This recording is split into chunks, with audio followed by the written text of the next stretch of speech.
Dari awal saya lahir, saya nggak pernah dikasih sama bapak untuk biaya sekolah. Kalau minta uang saya dimarahin untuk biaya SPP. Besok ya bapak saya kerjanya parkir, habis bapak saya udah cerai.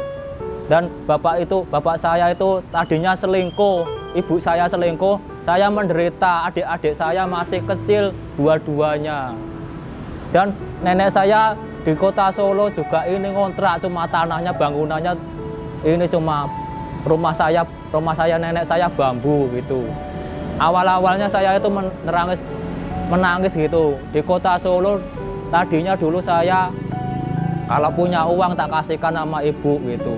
Nggak pernah saya itu megang, yang penting orang tua senang gitu.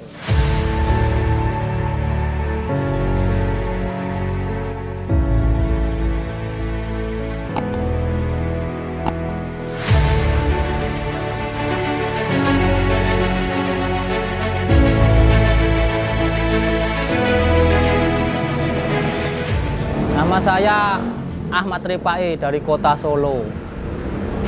Saya awal mulanya saya bermain di sekaten alun-alun Solo, mengenal pasar malam.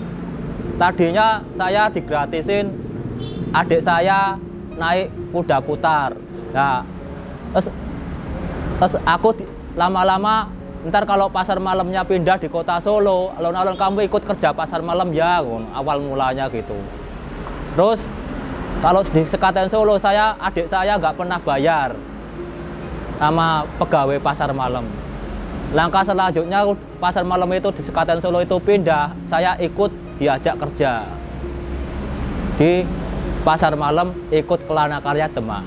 Di pasar malam sehari-hari saya kerja ngambil air, jualan air ke pedagang-pedagang bakso, siapa yang membutuhkan, dan sambil saya mencari rongsok sampai sekian.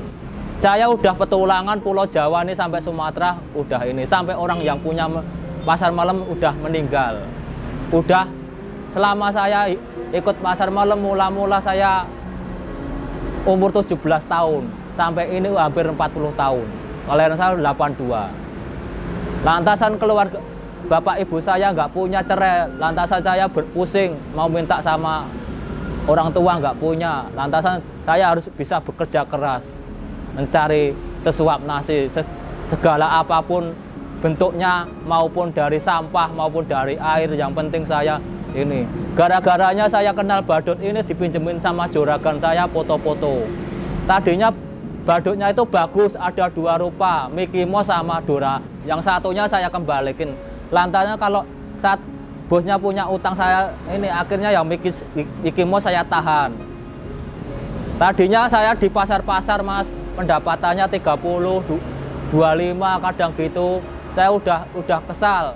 Habis itu saya diunjukin sama teman terjun di Ngantru di lampu merah. Kependapatannya saya senang. Gara-gara ini di pasar malam udah nggak aktif lagi, saya terjang lampu merah. Saya ingin punya cita-citanya, ingin jadi juragan rongsok gimana. Kalau uang kayak gini untuk biaya nikah, untuk bisa aku punya mobil lah, ingin jadi juragan. Kalau udah sukses, saya suatu saat kalau udah tua ya juga ingin berhenti mas. Ini perjalanan hidup saya gitu. Dua tempat di Tugu sini, jembatan ini mas.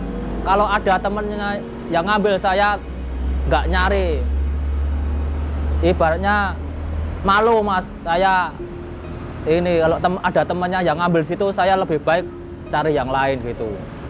Ya kalau nggak punya duit, saya mau utang sama temen sama orang, nggak bisa dipercaya. Saya sering dibohongin temen, malah kebohongan sama orang-orang udah banyak mas. Pinjem uang nggak balik, nggak di HP nggak dikembaliin gitu. Masalah saya orangnya jujur mas, nggak mau bersifat merugikan orang lain mas gitu. Itu jiwa saya.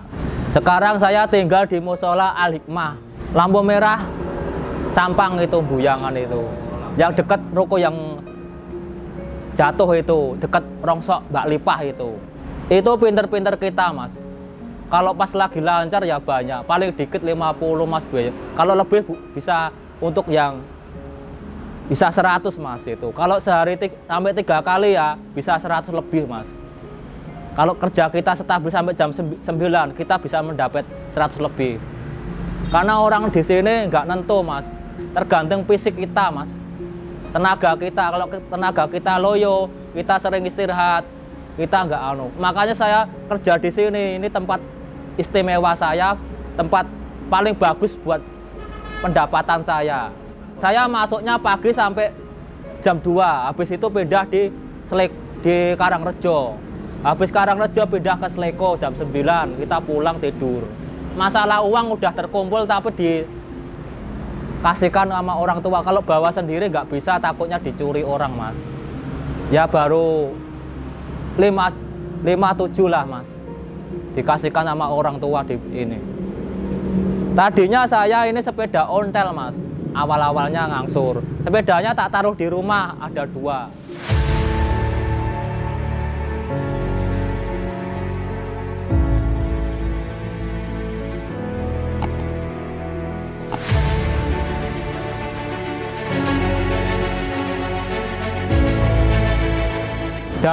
Dari awal saya lahir, saya nggak pernah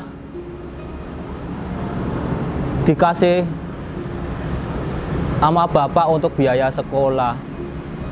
Kalau minta uang saya dimarahin untuk biaya SPP. Besok ya bapak saya kerjanya parkir, habis bapak saya udah cerai. Dan bapak saya itu tadinya selingkuh, ibu saya selingkuh, saya menderita, adik-adik saya masih kecil dua-duanya. Dan nenek saya di kota Solo juga ini ngontrak, cuma tanahnya, bangunannya ini cuma rumah saya nenek saya bambu gitu. Awal-awalnya saya itu menangis gitu. Di kota Solo tadinya dulu saya kalau punya uang tak kasihkan sama ibu gitu. Nggak pernah saya itu megang, yang penting orang tua senang gitu. Setelah itu udah saya nggak punya bapak, KTP saya dibawa sama bapak saya. KTP saya ikut warganya bapak saya. Kalau saya pulang, saya ke orang tua saya sendiri, orang ibu saya kandung. Habis itu kelamaan adik saya ini dua-duanya udah besar, udah sekolahnya tinggi. Adik saya dinikahin sama orang lain, udah sampai punya rumah, dua-duanya. Yang satunya di kota Padang, yang satunya di kota Solo. Dan sekarang orang tuanya saya perempuan ikut sama anaknya, anak perempuan yang nomor 3. Lah sekarang saya belum menikah, lantasan saya nyarinya yang orang gemuk gitu, cewek yang gemuk. Saya sebenarnya ingin cepat menikah mas, cepat menikah, ingin keturunan. Umur saya udah 39 itu. Kalau saya punya uang pasti saya titipin sama orang tua untuk biaya nikah. Orang tua saya sebenarnya udah nggak boleh kerja di jalanan lagi, lantasan saya di sana saya nggak punya rumah, saya nangis. Saya di jalan ini ngontrak-ngontrak memelihara musola Al-Hikmah Sampang Buyangan. Sampai aku sukses, sampai aku ingin jadi juragan rongsok gitu, cita-cita saya. Karena rongsok itu luar biasa ilmunya, pengalamannya, segala bidang rongsok itu apa yang ku inginkan besok harus tercapai seperti orang-orang yang ini. Ya sekarang saya kerja di jalan ini ngumpulin uang untuk biaya nikah, apa kebutuhan saya yang akan datang harus terpenuhi. Dan tadinya saya itu sepeda ontel, punya 2, bisa beli kendaraan, tadinya ngasur di bengkel. Terus lama-kelamaan saya punya besi, saya las, lama-lama jadi gerobak ini. Akhirnya bisa berfungsi untuk pendapatan saya. Dan saya berpikir, aku ingin ini ada kayu di jalan tiap hari saya ambil, saya kumpulin di dekat kali untuk ditimbun suatu saat untuk pembakaran botol, pembakaran genteng, apa yang membutuhkan untuk pengusaha yang membutuhkan kayu. Habis itu uangnya suatu saat juga untuk saya pakai untuk yang lain. Itu kalau orang tua masa hidup tapi udah cerai, udah lama selama umur saya 17 tahun. Saya umur 17 tahun udah lepas landas dari rumah ikut pasar malam. Awal mulanya saya reformasi diajak ke Jakarta sampai pade saya sekarang udah meninggal. Awal-awalnya saya kenal kota Bogor dan sekitarnya dan sampai kota Lampung. Dan gimana petualangan pasar malam dulunya itu rame, cari uangnya itu mudah, enak. Sekarang sampai kebanyakan orang penguasa pasar malam, persaingan itu semakin ketat. Jadi semakin banyak penguasa, semakin banyak nyari uangnya sulit, dan kemajuan zaman itu semakin pesat. Dan semakin orang sekarang udah pakai kendaraan, udah banyak, mobil udah banyak, bis udah banyak, lantasan nyari uangnya sulit. Gara-gara apa saya terjun kayak gini? Gara-gara di jalan, gara-gara corona. Sekarang saya jadi orang penguasa lampu merah Porda. Tadi awal-awalnya saya di Sampang, lantasan Bangbung lampu merah Sampang. Sekarang sulit, saya udah nggak mau, lantasan lama nggak sempat macet. Saya lari ke sini sama orang nenek-nenek. Tadi awalnya punya nenek-nenek, "Nek, saya ikut ngamen di sini di lokasi situ." "Ya boleh, tapi di belakangnya ya, jangan saya," gitu.